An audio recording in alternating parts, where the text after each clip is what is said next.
You're listening to the StatsBomb Football Podcast. One half a step too late or too early, and you don't quite make it. 1/2 second too slow, too fast, you don't quite catch it. The inches we need are everywhere around us. Welcome back to the StatsBomb Football Podcast. I am Seth Partnow, Director of North American Sports for StatsBomb, and the host of this little shindig. I am joined, as always, by CEO Ted Knutson. Hello, Barry White. Thank you. And Director of Football Analysis, Matt Edwards. You sound like Phoebe from Friends in that episode where she loses her voice and thinks she's a really good singer now. So I'm excited for this. Is he singing? That'll be fun. I hope so. A little there will rendition. There will be no singing unless Tanner. We're joined today also by our house hog, the big ugly of StatsBomb, Tanner Highlen, Director of Football Sales. I'm not sure that UK HR allows you to say that on a podcast. I'm fine with all of that. You know, if that's the way I'm known internationally is Mr. Worldwide Hog, that's fine. So this being Tanner's first appearance on the pod, wanted to give him a chance to introduce himself and, talk about his experiences in this wonderful game of football. Yeah, I'm Tanner Highlen. Thanks. Excited to be here today and talk a little bit of offensive line play. I played my college football at Northwestern. Was a walk-on under Randy Walker and earned a scholarship playing under Fitz my final 3 years. Started as a defensive lineman and moved to the offensive line. Had an amazing experience with a couple of different coaches from the defensive and offensive side. So excited today to dig in on line play. Since that I've lived in the sports space and I lead a lot of our partnerships here at StatsBomb. Before we get to that, I since you have experience doing both, when you transitioned from defensive line to offensive line, did your locker get much cleaner? I don't know that it got any cleaner because it was still between the same two guys. It didn't change numbers when I did it. But I will say that my penchant for allowing my locker to get grody as an offensive lineman increased. Okay. Usually the cliche is that the defensive linemen tend to be slobs and offensive linemen are meticulous. Is that false? No, I thought I was cool when I was on the defensive line. Okay. I thought I was smooth. Okay. Well, thankfully that got beaten out of you. So absolutely. So let's get into it for this week. The first thing I wanted to talk about, and this sort of segues into our broader conversation, is we've sort of been talking about objection or pitfall of the week. And this week I wanted to talk about, since we're heading into the NFL Combine, it's a perfect time to talk about it. It's a concept coming out of economics called Goodhart's Law. And the classic formulation of it is when an indicator becomes a target, it ceases being a useful indicator, which basically means if you're using something to measure progress while you're just going about your business, it works great. But as soon as you start targeting that metric, then it loses all predictive power because the things that cause that metric to move in the right direction do not indicate the same level of progress. And I think this has obvious applications to the combine in that football combine testing drills are not football. I'll jump in right away, and I'm gonna cut in front of Ted's hot take with my own, which is I think it's got to depend on who you are as a potentially draftable player, right? If you're somebody that is forecasted potentially to go in the 4th round or the 5th round, but you can use that as a player to move your draft stock up, you've got to train toward the test, right? You've got what's on film, but you've then got to train toward the test to move yourself up. Understanding that we're thinking about the inverse of it, but as a player, I've got to train toward that to move myself up, to earn myself a little bit more money. So I'm happy to engage in kind of pushing against that from the aspect of I've got to make some money for my family. So I'm gonna save my hot take for last, but I want Matt to do two things. One, talk about how much prep time people have before the combine and like how much energy they put into it. And also two, the significance of it in his experience and like, because I think this one actually is a pretty crucial talking point. Yeah, the thing that always was interesting for me and frustrating for many of the coaches that I've worked with in the past is, at the end of the season, or even sometimes before, like people will opt out of their bowl game. They don't want to get hurt and they're prepping for the combine or the draft. they will go and move to a nice, warm, sunny place that have these combine prep places and will prepare for 3 or 4 months where they just train every day. They have someone who focuses really specifically on what they eat, getting their body to be the best that it can be, but then also optimizing for those specific tests. And the things that would bug our coaches is these players would often come back and, for pro day or just as they're getting ready to go to the combine, and they looked and played their best of like, why didn't they do this when they were actually playing? They could have played better and then had better stats and been better prepared. Because for there was the no draft. money on the line directly in front of them right then. There was no like obvious check that it was there.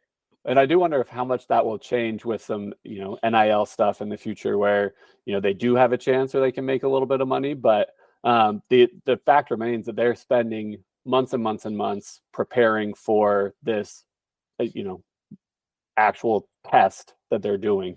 It's very similar to like the LSAT or the MCAT or things where people will take a long time to prepare for a test, and a lot of emphasis and stuff about their future is placed on how well they do. And so I get it, but it's a unique balance of using that as well as using what they've done on the field.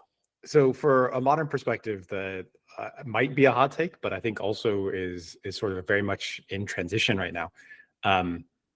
There's 1 or 2 teams that like don't send anybody to the combine, right? They don't do it, and that is fairly new. But it also aligns with a lot of what we found out in worldwide scouting in soccer, and also what you probably should start to adjust to in the world of football as you have better tracking data from college, et cetera, which is effectively your in-person biases from scouting people are significant. And is no matter how you try to keep this back, like it's almost an unavoidable fact that if you spent the time and energy to go watch somebody in person, you tend to overrate whatever performance you see in front of you. That's a fairly well-studied fact across basketball, also in soccer. We eventually basically had nobody go study guys in person for a while. They might do it a little more now as a small balance, but the end of the line was effectively what you see in the data and what you see on the video is what you should be evaluating these people off of. Now, you might care a little bit about the performance data that you're getting from the combine and that you haven't seen this specific set of information from you, or you might want to see them like, literally stand next to them to get a sense of like size and shape, although that again seems somewhat relative. But I think that we will see the combine has been talked about. How can we potentially shake it up? How can we do a little more stuff? The NFL has discussed this in early form factor as well. But you will see fewer and fewer teams place any emphasis on the information that comes out of both the pro days and the combine days, and more emphasis on what is this information that we've had throughout the course of this person's career look like, and is there any sort of set of red flags that are tripping us up that maybe come out of the combine or the pro days. But for the most part, you have like their body of work and their resumes in front of you based objectively off of this information and not the small sample stuff that you get from here. I think we talked a little bit about it last week with using proxies, and that's a lot of times what the combine is, right? You want to look for how strong is this offensive lineman, so we're going to test their bench press. Well, is it bench press that we actually care about, or is it them moving another human being in front of them? How quick is their change of direction? Well, we have ways that we can have proxies for those, but does it actually translate to playing and performance on the field? Data scientists are like, hey, what's the predictive value of all of these different performance metrics that we're getting out of the combine, like the shuttle and stuff like that, as opposed to, all right, how accurate is some guy's break speed out of these particular routes in predicting like how much better they're going to get in separation, et cetera, in the next level. And I think that that's going to happen more. So we're going to switch over to the Hog, because occasionally Partnow's got to rest his voice here. He's got a concert later on tonight, and he's sipping lemon and some honey. But we're going to switch over to Tanner. I think you got a point you want to make too. Well, I think one of the pieces that's always applicable here is how well does something that you're testing for directly translate? And Matt, you're right with a proxy, right? Like I think when you want to evaluate pure foot speed or change of direction for an offensive lineman or for anybody, you've got to use what's available, right? I think it was Warren Sapp 20 years ago that said when they put a bench press at the 50-yard line, I'll give a shit about my bench. And I think that that's true to an extent, right? Like there's a threshold you have to cross that once you're beyond that line, it stops to necessarily be relevant, right?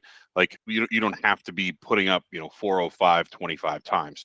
As long as you are capable of displacing the man across from you, or you're strong enough at your position to fight for the ball, or whatever it might be. I think that's the case. So I think there's a place and time for it, and you have to work through the data that you're able to gather. I think, Matt, it's a really interesting point on your side to think about how long a player has to be able to put that kind of effort in, and Ted, to your point on the money side. But I think a great example of that actually comes through a couple of years ago during the COVID period, right, where there were players that opted out of taking a year because it didn't look like there was going to be football at all. And so guys that were about to get drafted said, all right, well, I'll just opt out of playing this year, I guess, because there isn't going to be a season. They spent effectively the entire season training, and then they came in and looked incredible at the draft, maybe a little bit rusty, but a number of them started right away and have been excellent players since then. So I think it's tough to argue the value of that, but the change on, watching each of those players perform next to each other to at least then have a comparative point, doing the exact same thing 5 minutes apart is valuable.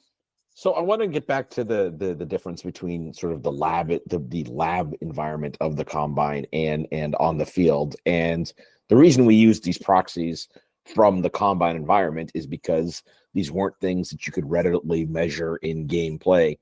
Now, with the advent of tracking data, whether from via wearables or optically, we can start to see some of these things. And I think what we've found a little bit is the translation from sort of the concept that we all understand is a thing to, okay, but what's the best measure of that thing is on one hand very challenging, but also very fun.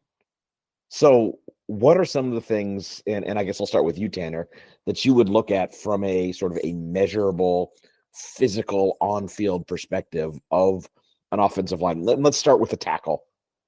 Just because Sure. the demands of each position are different. Like what, knowing that these things are all new enough that we're still figuring out exactly the right measure. What are Sure. some of the things that if I knew this perfectly, that would tell me something about them?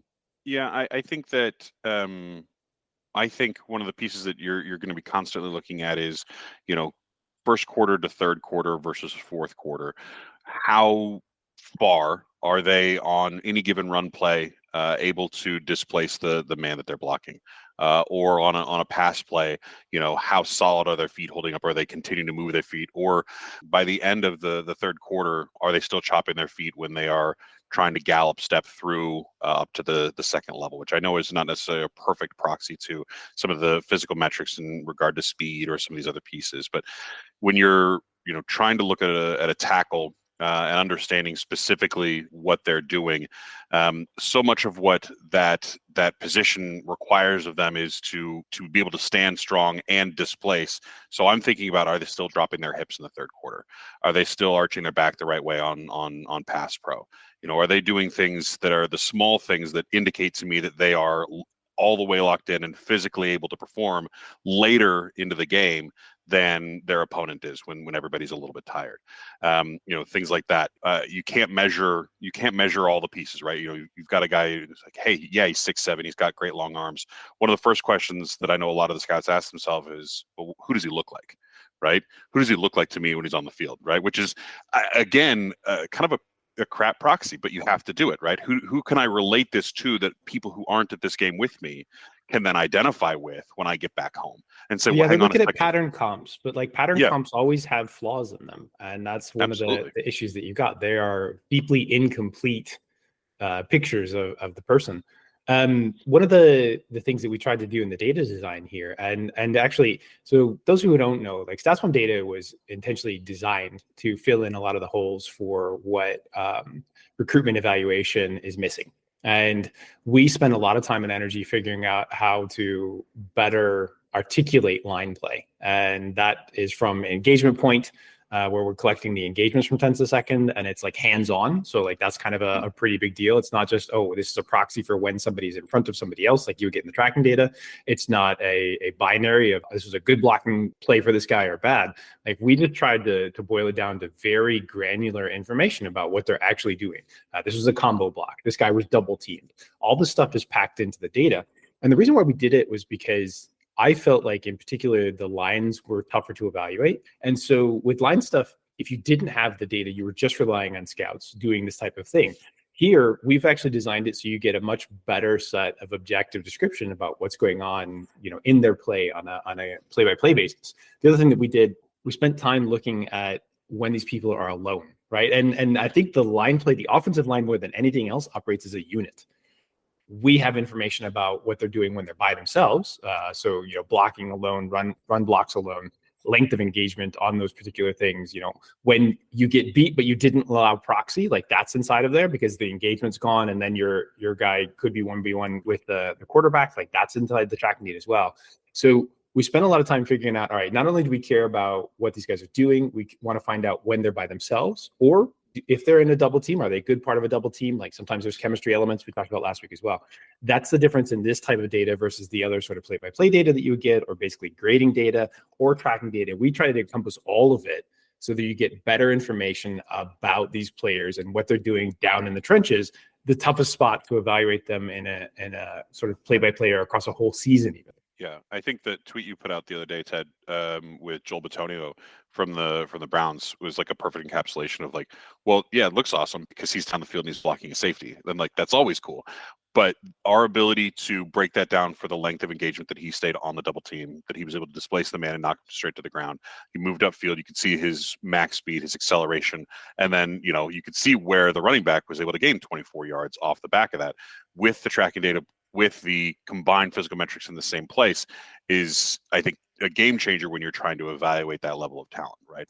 Being able to have that singular unified, tracking data changes everything. Well, I think one of Matt's favorite teams actually probably could get a lot of benefit out of this too, although they don't really need any help, in that the Chiefs have a bunch of screen game inside of that offense that has been built there forever. Like that stuff's really difficult to evaluate unless you have a better caliber of data that's able to tell you what these guys are doing, in the lead up to that, and then what they're doing downfield, how complex that is. Yeah, that's something that like ESPN and a lot of places have put out like proxies for pass rush win rate or pass block win rate or run block win rate, where it's, let's say we want them to hold a block for a certain amount of time, but the idea of not knowing when that block starts or if they're actually blocking that person or if they're just running by each other. Like, so I'm a judge for the Big Data Bowl coaching track, and so much time is spent for these people on creating proxies for what a block actually looks like or a tackle actually looks like. And if I were working with that data, it would just drive me crazy. Like the uncertainty and the unknown of like, is this actually happening would just drive me crazy. So that's something that like I love about our data is that, hey, we are collecting all of those events. We are collecting all of these blocking events so that you can start with those as you're starting to analyze stuff. And then it's not just that, like our data scientist, Abby Williams, is coming out with an article, I think at the end of this week, about like each of the block types that we're identifying with offensive linemen. So definitely stay tuned, take a look for that online as you're looking for what we're doing with offensive linemen. I want to move sort of one level of abstraction up, if I may, and started this talking about, the dangers of getting too wedded to sort of some of these proxy measures. And, we've talked about, length of engagement and oftentimes a proxy for good pass blocking is sort of pressure or sack rate allowed. And this is, if you were trying to simply limit your sack rate or pressure rate allowed, the easiest way to do that is just to never throw passes, or if you're just measuring on passes, only throw screens. And on the flip side, like the sacks being a quarterback stat is sort of something that's gained currency over the last decade or so. So credit assignment is, I guess, the thing I want to get at here, because Ted, you talked about offensive line being both a unit and an individual. And as we're moving towards the draft, what are some ways that we can go to identify it's not just this team performed well on the offensive lineman, but this is a guy who is a reason why. Matt, I love want that. to start with you on that. Yeah, I love that this is a guy statement. So one of the things I actually was looking at recently, I'm looking at an offensive line article that'll be coming out soon, but was one of the top centers in the draft, Jackson Powers Johnson from Oregon. So he gave up no sacks, but Oregon had the lowest time to throw in the country. Bo Nix threw a bunch of screen passes and stuff like that. And so it is misleading when you look at just a statistic like that. One of the things that we've done with our tracking data is look at not just saying a kind of ill-defined pocket, but where the offensive linemen are actually blocking. So you can look at, this is what a generic pocket looks like on a quick game pass, a 3-step, a 5-step, a rollout. And then you can analyze the individual players of saying, well, that pocket looks a little bit collapsed on the left-hand side. Well, how collapsed is it? Why is it collapsed? Who is blocking who? Was there a twist on the defense that is messing with that? And so using the tracking data, you can look at it, the individual blocks of saying like, okay, the center blocked the nose guard or the tackle kicked out to a wide 9. But then also collectively, well, how does that affect what the pocket looks like? Are they protecting a quarterback who is dropping deep? Is it a quick set and the quarterback's just catching it in the shotgun and throwing it? When you have the ability and the way to analyze the offensive line as a whole, of saying like, this is the pocket, this is what it looks like, then you can dive in a little bit more about those individual matchups and really look at where that pocket is collapsing and why it's collapsing. And so I think that's an interesting place to start with the tracking data that we have. Is we have that engagement data. We have what the pocket actually looks like. Tanner, I want to ask you, because it sounds like what Matt is describing here is almost tool for task. And knowing the particular play design, where the quarterback is likely to be, how long you have to protect. Obviously your job as an offensive lineman changes based on that, does it not? And how does that change what you're trying to do on a given play? Well, it does, and it also changes based on what you're reacting to, right? So your center is going to make a call based on where he and the quarterback are reading the defense to be and what you're anticipating coming in terms of pressure, and so where you're going to send your protection to begin with, right? It's going to call for you to protect in one way, and then your decision as to where you want to shift your protection is going to define specifically where your linemen are moving. Which even when we're talking about the best tracking data in the world. Like as Ted likes to say, you have no idea what I was told to do on this play as an offensive lineman. Like I'm supposed to block right on a one-on-one here. Why are you evaluating me differently? But so you're absolutely right, and I think that this gets down to your point on sacks being a quarterback stat. I think it was, I know the Kelsey brothers obviously get a lot of publicity for their podcast, but the Long brothers, I think, were talking the other day, and Kyle was talking specifically about how much he would have hated to block for a guy like Russell Wilson, I think it was, who moves around in the pocket a lot. He's like, look, that's not a guy that I want to sit there waiting 8 seconds for him to release the ball. Or we don't have I think perfect analysis on this, but let's take Johnny Football from when he was at A&M. He's running around back there. He's inviting pressure. I can't protect you for 15 seconds while you're 12 yards behind the line of scrimmage, but it looks cool, and of course the fans love it. It's great on TV, but as an offensive lineman, that experience sucks. So I think, to your point, yes, absolutely. It is, what is the right block for me to accomplish, and what's the goal on this play in specific, and what am I trying to actually do here versus, am I trying to stay locked on this man for the next 15 seconds while my quarterback, whether it's Johnny Football or last year Caleb Williams, is running around a ton behind me, and all of a sudden I'm giving up a pressure because I have no idea that he's 14 yards behind me and 7 yards outside of the box. Yeah, this is a good place to open call our Tom Brady database that we have. So releasing seasons of Tom Brady tracking event play-by-play data.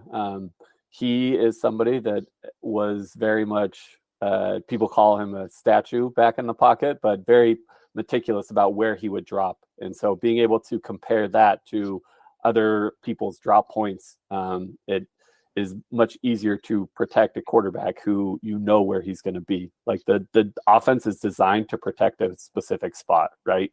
And if the quarterback is not there, that can cause some big problems. Do we think that Affleck would be like, you know, a mobile quarterback back there, or like, you know, kind of gunslinging type stuff, or would he be, you know, meticulous in his prep like Tommy touched on us? You know, I think Matt Damon in those commercials looked like he had it. I think Affleck, not so much. The problem with Damon is that he can't see over the offensive line. He's got the Drew Brees going. Russell Wilson. Yeah, it hasn't stopped Russell Wilson, Drew Brees, or Kyler Murray. So here we are. Doug Flutie, though. Come on.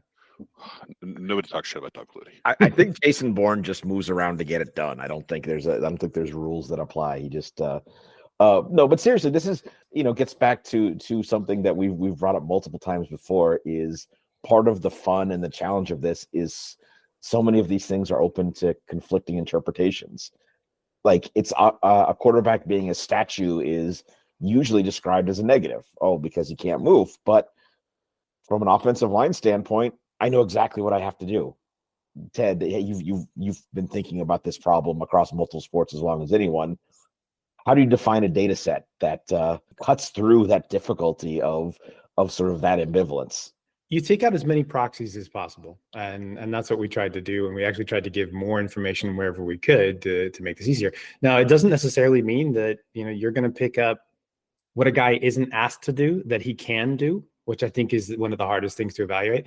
An example from soccer is that we used to have to use like the FIFA ratings for pace on center backs. And you're like, that's a weird combination of stuff. But the problem with center backs is you never see them run at full speed unless they fucked up. and usually you're like, is this guy fast? I don't know. He looks fast. Like that doesn't necessarily mean anything. Or you get, you know, somebody that's like 6'5", 6'6" out there as a center back, and you're like, his legs take a little while to get in motion. But if he does, and again, tracking data helps you out with that as well. I think that, you know, one of the things that we see inside of the radars, if you're familiar with some of our social media and longtime sort of StatsBomb common way of displaying information, is we put out radars that tell you where players rank in kind of percentiles on outputs of things we care about by a position, right? So for example, the offensive lineman, you know, Matt was one of the people that put together a lot of this information. Like, how often are they allowing run disruption? How often are they allowing stuffs as the primary blocker, or the true tackle percentage as a primary blocker? Someone like Joe Tooney, who was a all-pro player on the line, you know, he almost never allows any pressures. He almost never allows any sacks.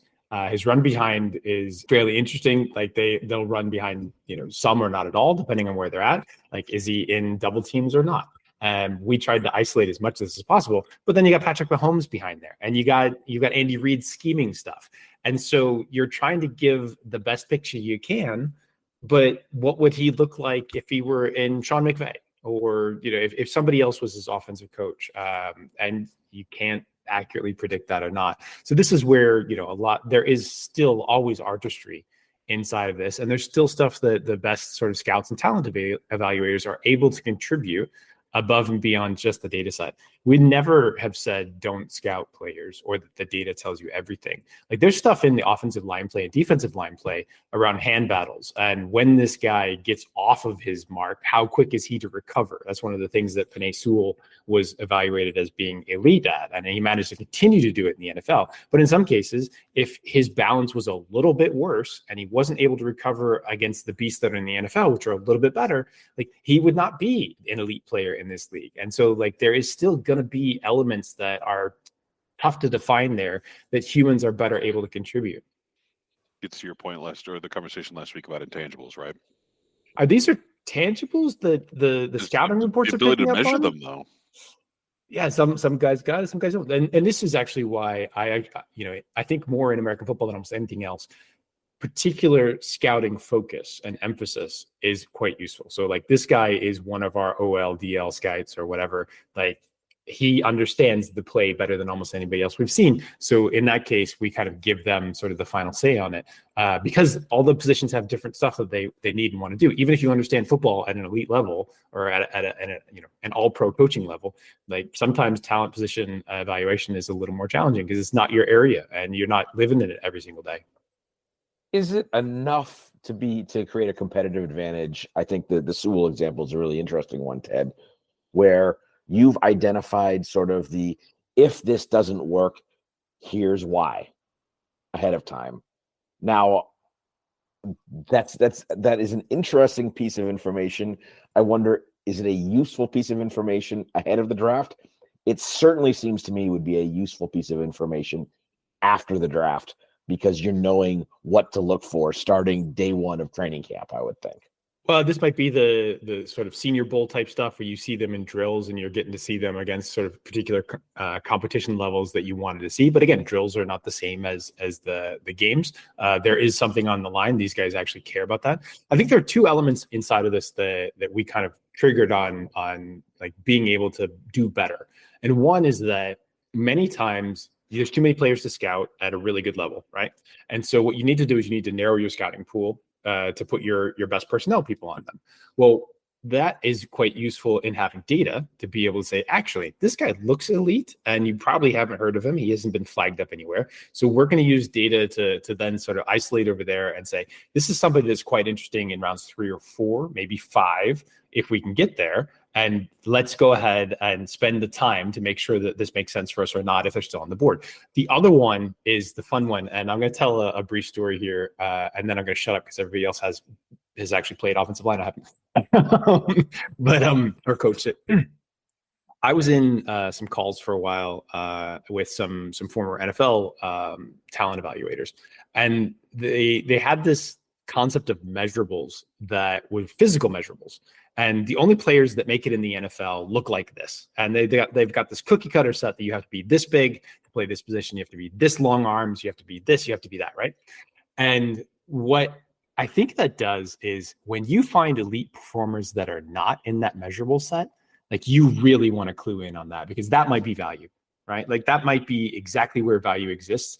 And you care about that in the draft more than anything. Once you're in the NFL, then it's different because everybody knows you're in the league and it doesn't matter what your measurables are necessarily because like you can perform against these guys or not. But before that, people use this as a huge cutoff point to like, again, narrow the population of players that they have to scout and evaluate.